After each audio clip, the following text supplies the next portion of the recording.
Steph, good morning to you. Good morning to parents, educators, students. A lot of you going back to class today. Definitely in Toronto, it's the first time in months that people are actually going back. But here's a new development. There are some recommendations for various school boards when it comes to extracurriculars. Some people might not be very happy about this. City News reporter Faiza Amin joining us live now with those details. Faiza, good morning. Good morning to you, Mel. That's right. So Toronto Public Health last night making an update to their public health guidelines recommending that school boards put a pause on extracurriculars, field trips, and basically mixed cohort high contact sports for September. Now, we do know last month that the province put out public health guidelines for school boards to follow. And this was an area that a lot of people were excited to. As we know, it's been quite some time that our students have been able to participate in these extracurriculars and field trips. Let's just say the fun part of going to school and being able to socialize in different environments. However, both school boards here in Toronto, Public and Catholic, did send out a notice alerting families and the city of this recommendation. The Toronto board here, there's a spokesperson on hand, and they said that they will be following this recommendation. Now, listen here to what Toronto Public Health tells City News journalist Dilshad Berman in our weekly AMA sessions about why this last-minute change was made. Take a listen. Let's see how the start of school goes. Let's make sure that cases don't accelerate in September. So we will continue as a public health unit to update our guidance as well to keep schools as safe as can be. Okay, a big day here in the GTA. Some students from some of the biggest school boards heading back to classes right now. As I mentioned, both Toronto boards, Peel District School Board, York Region, Durham District School Board, all heading back to the classroom today. An exciting day. We've been on hand at various other schools for their first day, so we are expecting students to be excited about coming back to school.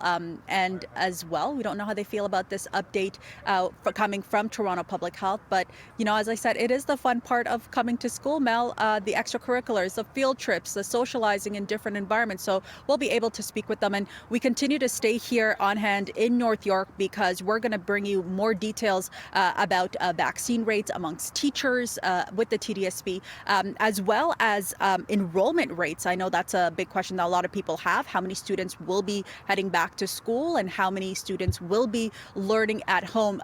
Mel, good news here for students with the Toronto District School Board. No bus issues this morning, so smooth sailing. Oh, you know what? I'm going to do a little knock on the noggin here, and hopefully that's the case for the rest of the day. Yeah. I hope I didn't jinx anything. No, I don't think so. But let's hope everyone has a smooth morning. Thank you for that. We'll check in with you in about half an hour's time. Thanks. Okay, let's get to you some more news now. A recent hockey tournament in Peel could be the source of another COVID-19 outbreak. Peel Public Health asking anyone who attended the Bronco Academy tournament between August 27th and the 29th to get tested as soon as possible after a confirmed exposure. This tournament taking place at the CAA Centre on Kennedy Road in Brampton over 3 days. So far, it's not known how many confirmed cases may have been connected to this event. Teams from Toronto, Caledon, Woodbridge, Whitby, and other areas in the GTA were in attendance. Well, it seems Ontario will not be marking the National Day of Truth and Reconciliation with a statutory holiday. The Minister of Indigenous Affairs confirming in a statement here in part, Ontario is working in collaboration with Indigenous partners, survivors, and affected families to ensure the respectful commemoration of this day within the province, similar to Remembrance Day. While it is not a provincial public holiday this year, employers and employees may agree to treat this day as such. So far, BC, Manitoba, Nova Scotia, and the Northwest Territories have decided to recognize September 30th as a stat. Okay, did you watch last night? Federal party leaders going head-to-head once again in the second French language debate. This one was in Gatineau, Quebec. Have a look. A lot of words, but very little action. Okay, so the five major federal party leaders discussing things like mandatory vaccination, health care, the election call, and troubles in Afghanistan at the Canadian Museum of History last night. One of the most passionate parts of this debate, climate change and the environment. We will keep doing what is necessary to fight climate change with all our capacities, all our power, while creating opportunities for jobs in the green economy right across the country. We are ready and willing to work across party lines on this issue because it's not partisan. And I think it's time for Mr. Trudeau to acknowledge that he just simply does not have the ideas and he does not have the plan. And certainly working with some more Green MPs gives us a much greater likelihood of success. I want to invest in renewable energy. I want to invest in electrifying transportation. And we've seen Mr. Trudeau's track record. So he can say whatever he likes. His track record is he has missed every single target, the worst track record in the G7. Conservative leader Aaron O'Toole defending the spending in his party's election platform, which was released just hours prior to this debate, that promised billions in new pandemic aid.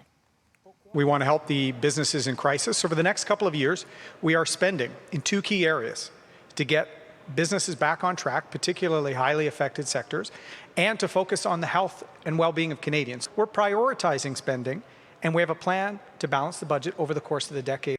Now, the latest polling showing the Liberals and Conservatives neck and neck in the race. The English language debate.